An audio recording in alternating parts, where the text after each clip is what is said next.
I'm Catherine Arndt, the Chief of the VLGA Connect Studio. Welcome to today's episode, brought to you by the VLGA, your councillor support network and the national broadcaster on all things local government. Hello everyone, welcome back to VLGA Connect. I'm delighted as always to bring you another episode in our Local Leaders series. And this time around, we're going to meet the relatively new mayor of the city of Darebin, not a new councillor though, as we'll find out in a moment. Mayor Julie Williams, welcome to the program. Welcome, thank you for having me. Delighted to have you here. And what I meant by that comment is it's your first time in the mayoralty, but you've been a councillor for over 10 years. It sort of begs the question, why did you take so long to take on the mayoralty? Oh, there's a number of reasons, but my priorities at the time was that shortly after that I became a councillor, I think it was about 3 weeks after, my 3-year-old was diagnosed severely autistic, and I guess my priorities took place was being a mum first and a councillor was second. And how did you find that? Because the learning curve as a new councillor back then, we all know that's pretty steep. There's a lot of reading, a lot of things to get your head around, but dealing with a personal issue like that as well. How did you make your way through those challenges? I think overcoming guilt first as a mum, as a parent. I felt very guilty. I'd lost 2 family members, including my father, only within a year beforehand, and I thought that I missed certain things that I hadn't seen with her. Autism is not in our family at all, so it was very unusual. I thought it might have been developmentally delayed, so I felt guilty that I could have got onto this a little bit earlier. Why did I become a counsellor? Why did, guilt that I would never have become a counsellor. If she'd been diagnosed, and I swear to you that if she'd been diagnosed a month earlier, before I put my hand on that Bible and took the oath, I would never have become a counsellor. Really? Because it was that guilt of, what have I done? Because I thought, I'd already had a child beforehand. I had a son who was 3.5 years older, and I thought there was going to be no issues in starting my own life, in looking, I guess, giving something back to the community and becoming a counsellor. I'd fought a major developer. So yeah, being mum, and as mums do, we do feel guilty. And then I had to take that whole process of unpacking what autism was about and what other things I could do to help her as a mum, and be her advocate for things that were important. And as I was a counsellor, I realised that there were things in council, in the community, that lacked a lot of things that impacted people with autism, which I can go into a bit later. It was going to be my question though. Where did you find the support to deal with and make your way through those issues? There was very minimal supports back then, and it was connecting with other parents. And coming on council, I started a play group. I started to make sure that we had reading time at our libraries, which is now throughout all libraries. I also introduced toys, as in toy libraries, because that wasn't around then either. My daughter was one of those kids that played with something for 5 seconds and then didn't want it, but then demanded it for 5 hours, and you'd go out and buy it, and they'd only play with it for 5 minutes. So that's why toy libraries were really important. I noticed that she didn't like swings. She couldn't handle getting into a swing that's got the clip, the single swing. So I introduced the hanging basket. So that policy was changed, and sensory plants. So there were non-toxic plants in playgrounds, because there were a lot of toxic plants. She had sensory issues. I made sure that all the policies were changed in Darebin regarding that no child should... Look, children are discriminated when they go to school, and I feel they're bullied, and there's one place where children should not be discriminated, and that's in a playground. And I wanted to make sure that no matter what your ability or disability was, that at least you could play in one piece of equipment. And hers was the hanging basket. She loved it, so we introduced the hanging basket, and I believe that policy has actually gone throughout all of Australia now. So when they upgrade a playground, they made sure that there's a piece of equipment there, no matter if you're on a wheelchair, that you can at least utilise a piece of equipment at your nearby playground. There must be an immense feeling of pride and satisfaction of being in a position to be able to influence those outcomes. Yeah. Makes me teary because there weren't many females as councillors back then, but as a mum that was passionate about making change and making people see the world differently, and making not only my child easier for her, but I knew there was so many other families and children out there. As I said, didn't have to be autism. It could have been somebody in a wheelchair. It could have been somebody even with a broken leg or a broken arm that they can't climb the stairs to get up the slide. Whether it's temporary or long term, I knew that there was going to be a huge impact and people would get great joy from utilising their playground. And that's why I've stayed in this game for such a long time. It's not so much just seeing those changes and knowing that it's going to make a big difference for future generations. Has it occurred to you that I'm a bit of a fatalist. I think things happen for a reason, that diagnosis didn't come until after you were sworn in as a councillor because you were meant to be working in this space? Yeah.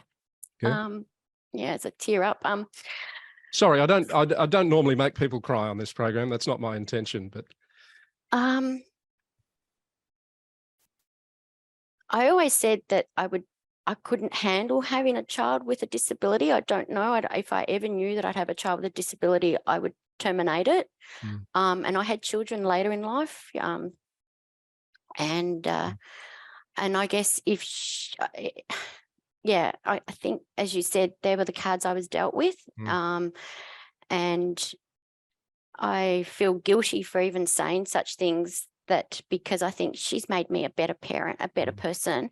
And as you said, to change the community and to change people and the way they look at people with autism, because many years ago, those people were put in institutions, and thanks to, our previous John Cain, who changed Larundel and getting people out of those institutions. And I look up to people like that.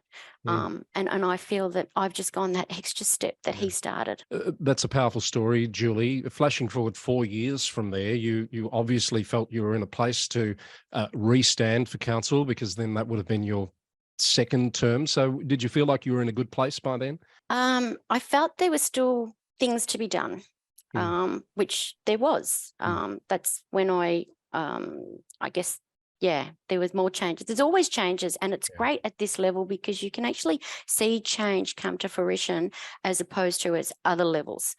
As in Alex RP to do a train line, that took like 8 years. So these things can take a long time. So if you're at state level, for government, I find that you can make change much quicker, and it can be quite rewarding. So, as we said, third term and now finally mayor. How is it?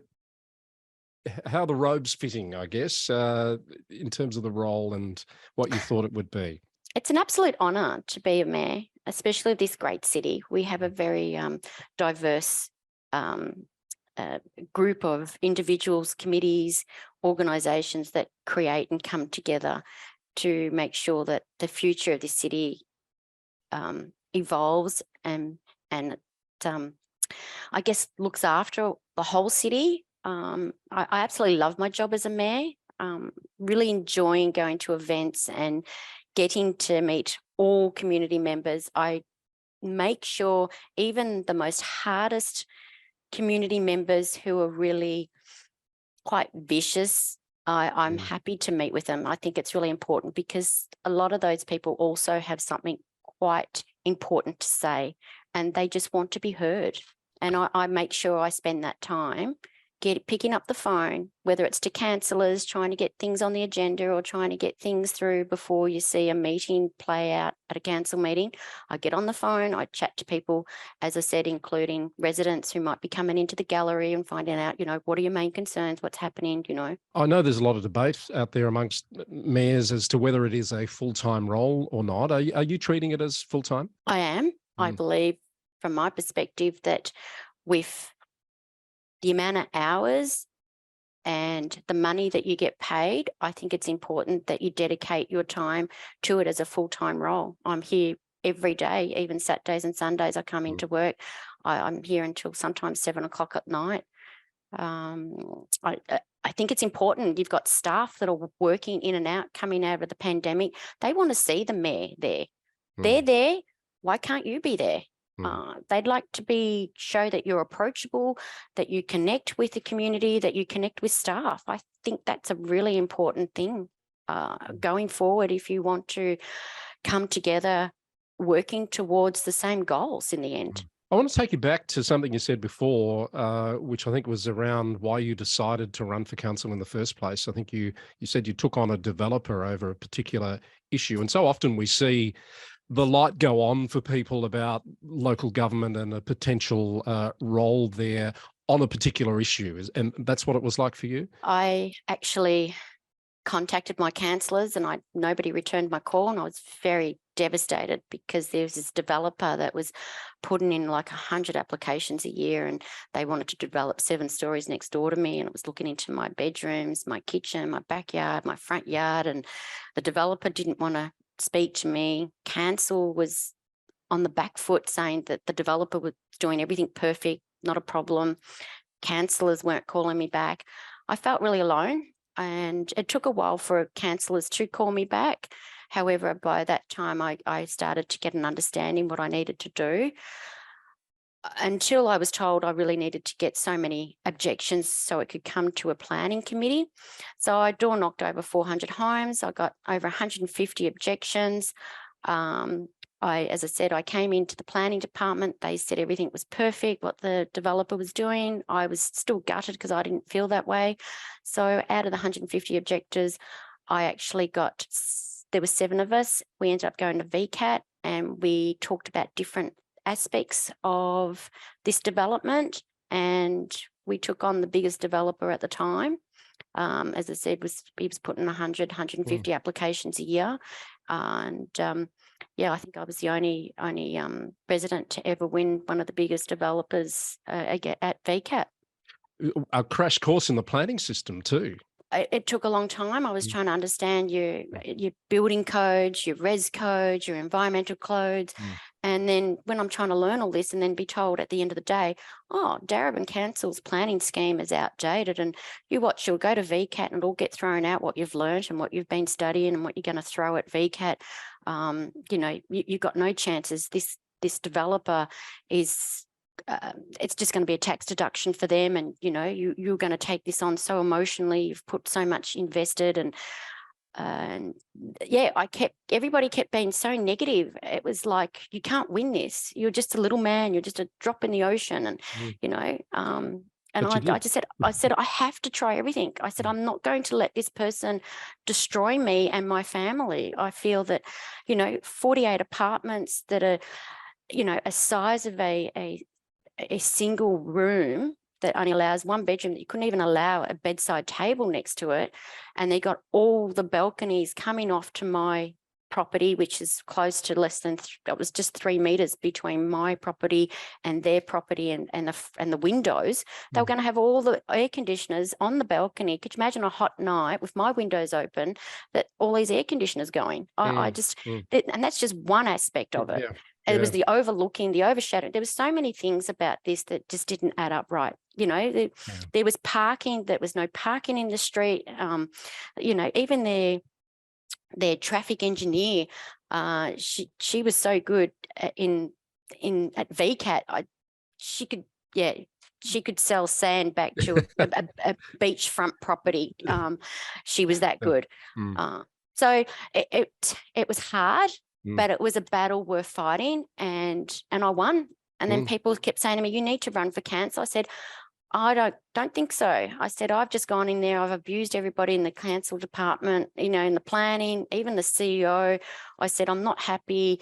And they said, well, that's the point. We need people like you who can tell your story, who can actually help others who are going through the same planning issues and concerns. At least you can tell them that you can relate, that you can understand. You can tell them the process, what you went through, and maybe it could help them go through going to VCAT and how to win it.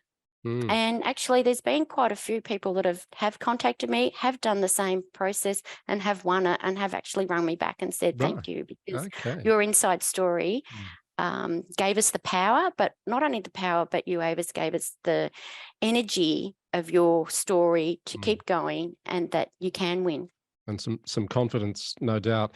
You're clearly a very determined person. I want to ask you, in your mayoral term, what are you determined to achieve before it expires in, I think it's November? Well, mayoralty does come with its challenge. It has some really tough decisions that need to be made sometimes, and not everybody's going to agree with those decisions that you make. And but I am very grateful in the opportunity to lead and help steer our community in the right direction, ensuring that we close a lot of gaps. As you know, that there's parts of Darebin that have got the municipality that are living in homes that are, $2.5 million to the professional people living in those homes, to those down at the other end of Darebin, which are living under the poverty line.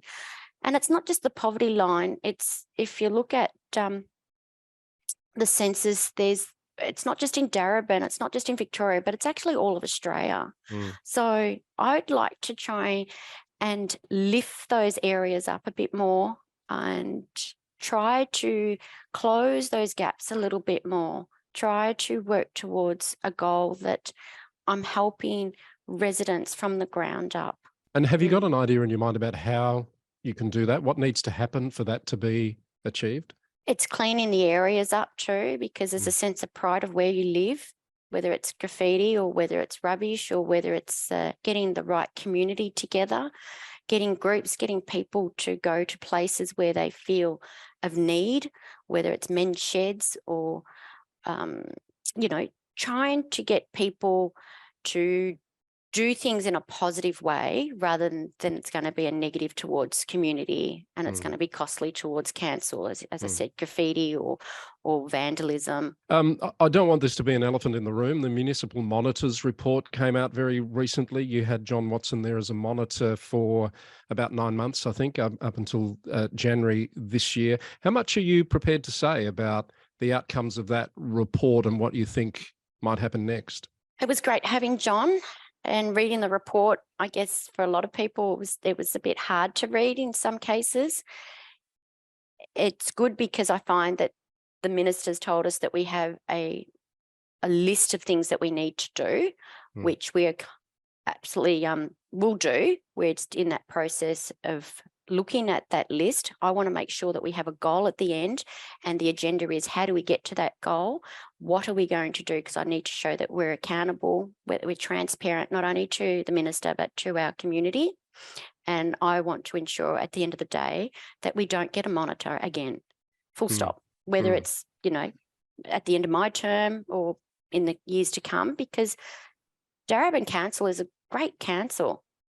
The people here, the staff here, it's a beautiful council, and I feel it deserves to have a voice, and it deserves to ensure that we do what's right in the monitor's report, and that we do have those goals and agendas going forward, that we have a great outcome. A big part of the mayoral role, of course, is leading the group of councillors, being the first among equals. Where do you find the stores of resilience and determination, like you did 10 years ago, to lead through a time like this, which must be challenging at various times?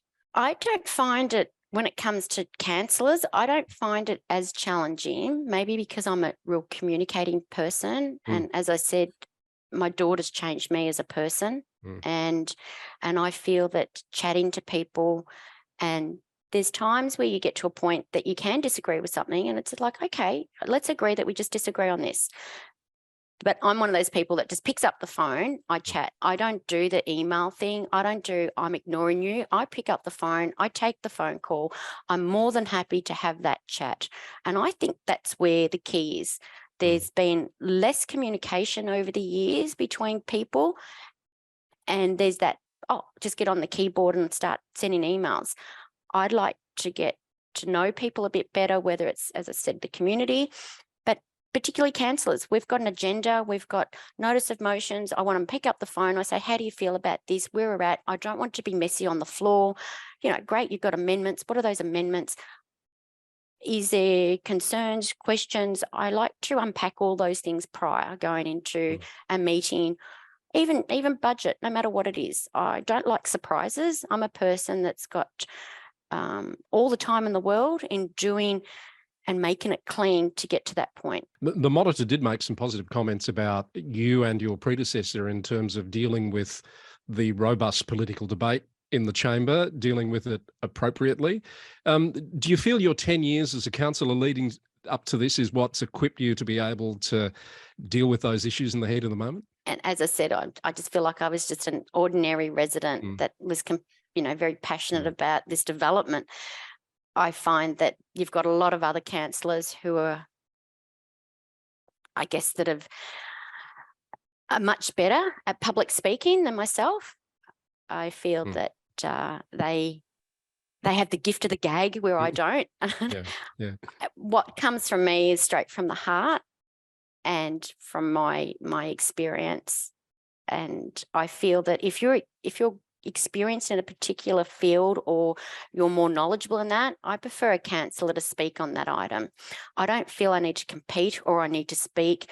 I only speak on things that I'm really comfortable with and that I'm passionate about. So it's usually about children, disabilities, elderly people, the diversity of this community, animals, the real vulnerable. It's actually a lot of the people who don't even vote for me or can't vote for me.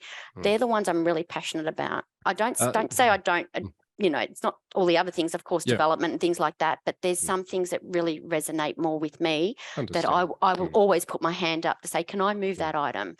Because I believe that people have certain passions that just oozes out much easier. Question without notice. We didn't talk about this before we came on air. Recent trends, council meetings are being disrupted by extremist groups. And you mentioned diversity then, which is what triggered this in my mind. Has your council been targeted by those sorts of groups as yet? Yes and no. We've had one in particular that came in and she wanted to interrupt a number of times, and I said to her that it was inappropriate and this is not the right timing and that we will get back to her. And she kept standing up and I said, I'm sorry, but this is not the time. You had a time before, we can chat about this afterwards, but this is a special meeting and we only can discuss this and not your question. We do have question times at council. You'll need to submit your, and she kept saying that she didn't know about that when in fact she had. It's like, that's fine, you didn't know about it, but we will look into it.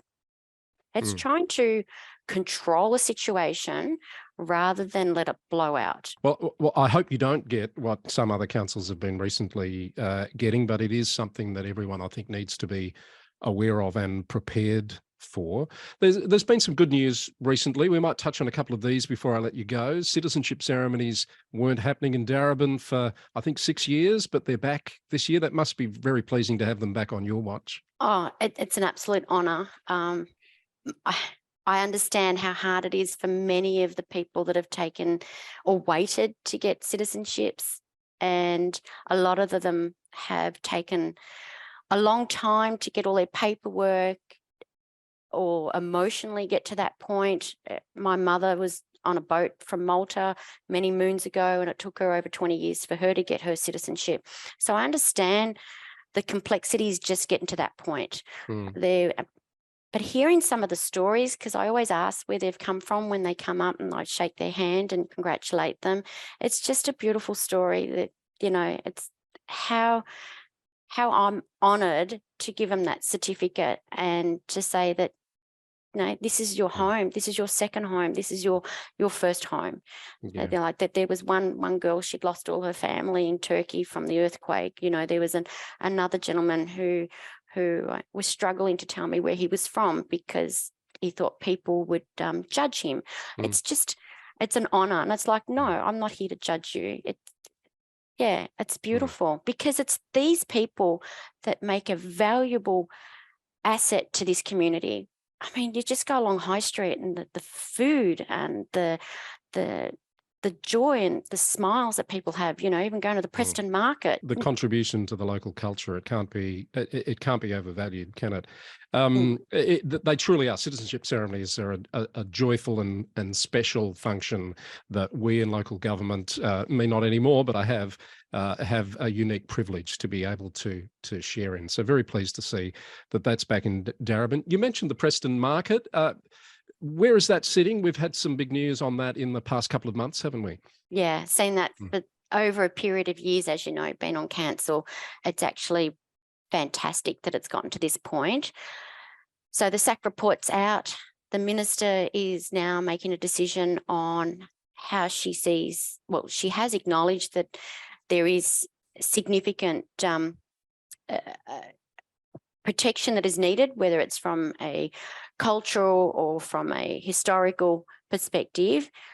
The market is very iconic. It's really empowering to know that the minister will look into it and that it's not going to be left to, I guess, a developer. It's been going for 50 years. It's so important that we continue the market.